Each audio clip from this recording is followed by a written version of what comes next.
بسم الله الرحمن الرحیم. سلامونه، وخت په خیر. همدا اوس ځینو سرچینو راته تایید کړه او معلومات یې راکړ چې جمعه خان فاتح د افغانستان د اسلامي امارت امنیتي ځواکونو ته تسلیم شو. البته جمعه خان فاتح څنګه امنیتي ځواکونو ته تسلیم شو؟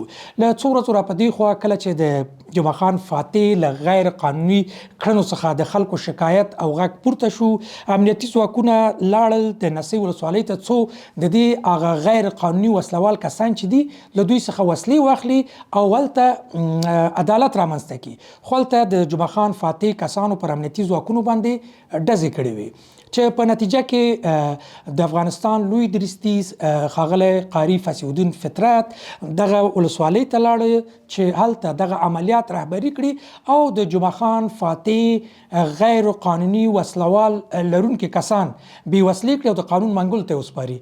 کله چې جمعه خان فاتح په نسي ولسوالۍ کې ګوري چې حلقه پرې تنګېږي او بل هېڅ لاره نه لري پرته له دې نه چې یا ووژل شي یا د امنیتي ځواکونو لخوا په زوره ونیول شي او یا هم تسلیم شي، چې بالاخره د هم مجبوره کېږي او امنیتي ځواکونو ته تسلیمیږي.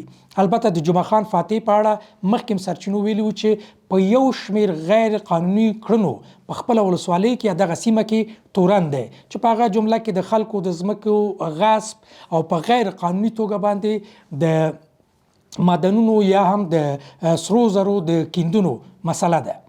نو بالاخره جمعه خان فاتح امنیتي ځواکونو ته تسلیم شو. له دې وروسته به پریکړه نظام کوي. تر بیا د خدای په امان.